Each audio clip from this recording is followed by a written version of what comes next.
just arrived at the parkrun, about a 40-minute walk from town, so just setting up down over there.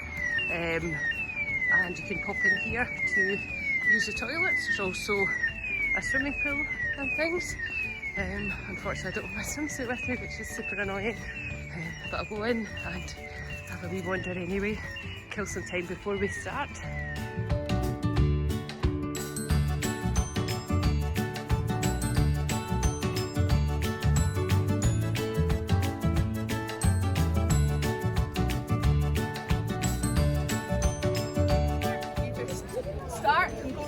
The course you can run, skip, jog, walk, however you want to get round. Once you've done the course, you come up to a finish funnel, and Angela, one of our volunteers in the event, will give you, if you take the token and the barcode that you've got when you register, that can be on your phone, on your watch, or on a paper copy, and you bring it to the timekeepers. I'm one of the timekeepers today, so bring it to me and I'll scan your barcode, I'll scan the token, you give us back the token and you keep your bar. Start is just down here, and once you start, you run this way or walk or skip down the side of the church. When you get to the bottom of the church, you turn left, and that's what we call the dog leg section. If you remember the dog leg section, you go out to the bus stop, come back, and then you turn left round the bottom of the football pitches, through the rock gardens, back up round the back of this building, and then you come back up to the start.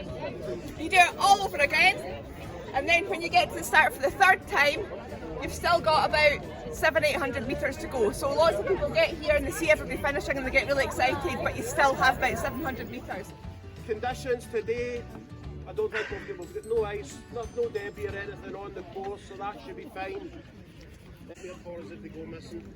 They're still coming in. This is a really popular parkrun.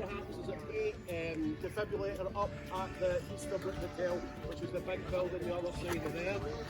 I think that's more or less it.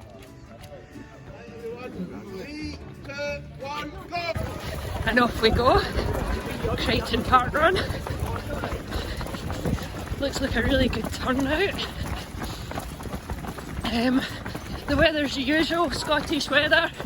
Damp as hell, goes right into your bones. Just normal. It's what you get used to. And I'm a bit worried because I've left my jacket in that bench and it's now raining. But I'll just need to get on with it. So here we go. Quite the park here at Crichton Estate. Tourists from all over. There's one here from Sussex actually. Her partner's curling up here today. And what is it, the curling championships? Men's nationals. Alright, cool. Up in the ice bar in Dumfries. Oh, fantastic. Hopefully they'll do okay. Thanks, Marshall.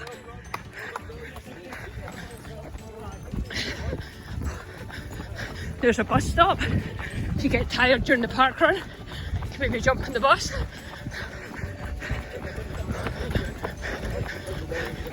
Wow, this is a big parkrun.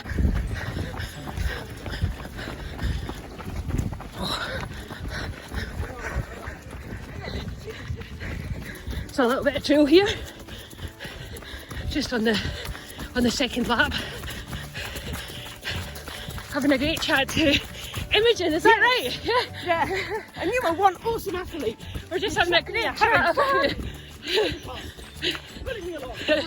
about running and things, which is really lovely. That's the joy of parkrun. Coming through a kind of traily bit with some nice big trees.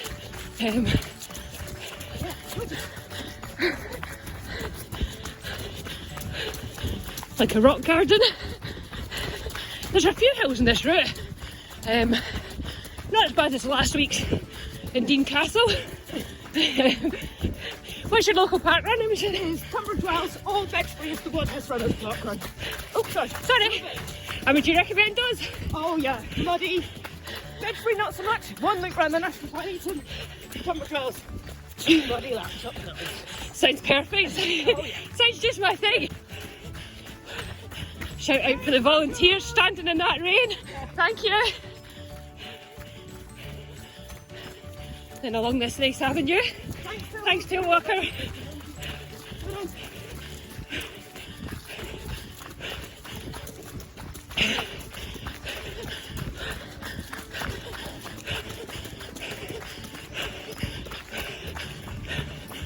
back along this road bit, and then up another hill, I think. Yeah. At least once or twice. I know. 3.7k, so. Yep. Right, going to put you away for a second and defrost my hand. How did you go on today? Well, if it wasn't for Andrew, you just absolutely pulled me around. I felt like those people in Canning Cross where they're like dragging their dog. That was you to me. You were awesome. Loved it. Thanks, Imogen. Track and trail. So, yay! I ran with somebody today. I made a friend. I ran with this most woman. She's awesome. It was so fun. Crichton grounds. What did you say? It belongs to the people of Dumfries? Yes, Right, cool. The Crichton estate belongs to the people of Dumfries. It was gifted by the family, Lady Crichton, back in the 1800s. What's your name, run director today? Sweet. Have a great day. Thank you. Thanks for a great park. A few reflections on Crichton Park Run. Just kind of finished, done some blethering. It is 2 and a bit courses with a wee dog leg on the last loop, 2 and a bit laps with a wee dog leg on the last loop. A lot of it is tarmac, but there is a little bit on kind of nice little trails with little rock gardens and beautiful trees.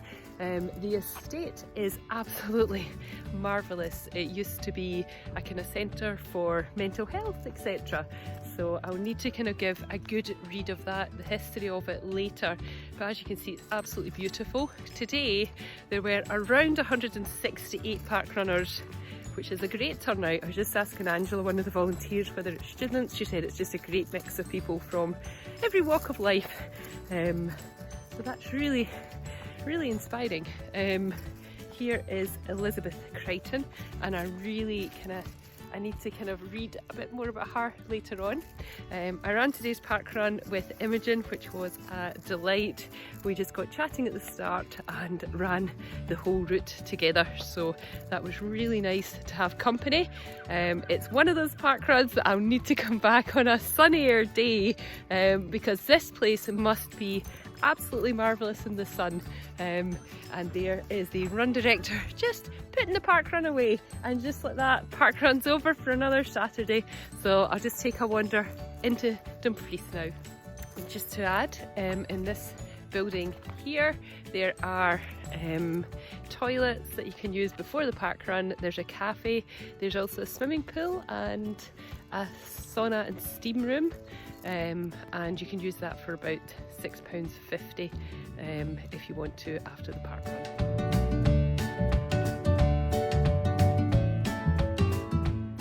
Doing some post-park run tourism just at the Burns house now. This is where Burns and his family moved to in 1793 from the Wee Vennel, now Bank Street, and he continued to write and died here on the 21st of July 1796. So I'm going to pop inside and learn a bit more. The original fireplace in Burns' house. In the other room we have some of the guns that he used to use when he was collecting tax. It was excise tax that Burns collected, similar to VAT, so it was very unpopular and very dangerous job in those days.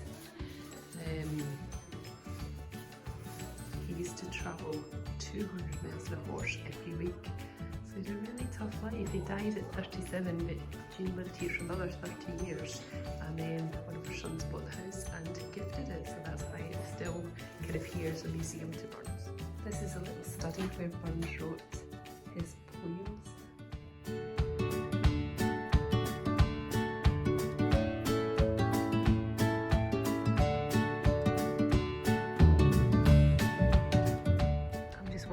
Through the graveyard where Burns is buried. Some interesting inscriptions on some of the graves. These are the friends and some of the people that Burns kind of knew and hung out with. Although he was working, he also did a lot of socialising, a lot of drinking, visited salons with other thinkers of the time, so that's a really interesting life actually. I'm just heading over there to the mausoleum. He was buried in one grave and then buried inside the mausoleum. It's open in the summer.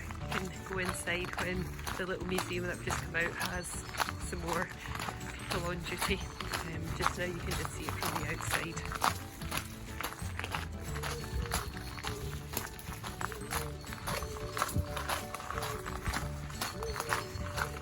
So there's the Burns Mausoleum. Some information about Burns' life. He first came to Dumfries in 1787 when he was made an honorary Burgess, and then took a lease of a farm at Ellisland. I think that was really hard work. The lady in the museum told me the land was bad and it was pretty awful, and that was where he wrote Tam O'Shanter. In 1791 he abandoned farming and moved with his family here, staying in a small flat in Bank Street. And then they moved to the house in Mill Street, which was the biggest house. I think that's the one that I was just in. Life seemed a bit better then. He was buried just with a plain stone, but they decided to launch an appeal to make a mausoleum for him. His wife continued to live in their house where he died, and she was a popular figure. Her remains were added to the vault, and they made a cast of his skull at that point.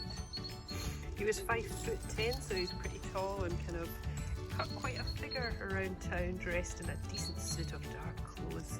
He was educated mostly by his father, received little regular schooling, started to write poems in his youth, though working as a labourer in his father's farm.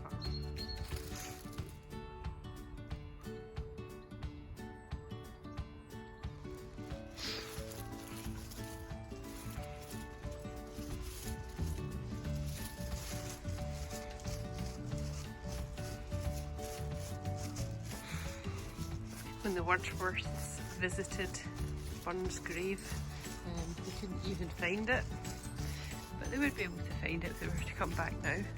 People have obviously been enjoying their fish and chips here. A man's a man for all that.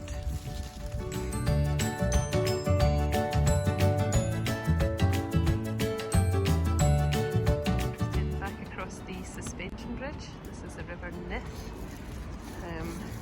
I've been to the Robert Burns Centre and the Dumfries Museum. I'm now going to pop in and see the Globe if it's open, which was the pub which Burns liked to frequent.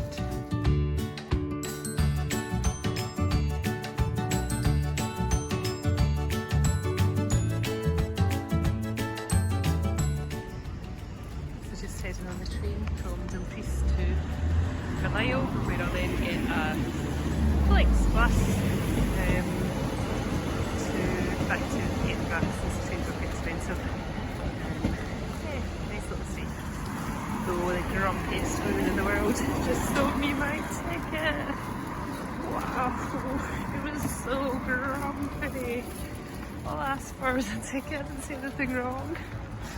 So yeah, just heading on the train hoping it's cosy, because today is one of those Scottish damp days where I think it's about 1 degree or something, and it doesn't seem that cold, but it just kind of cuts into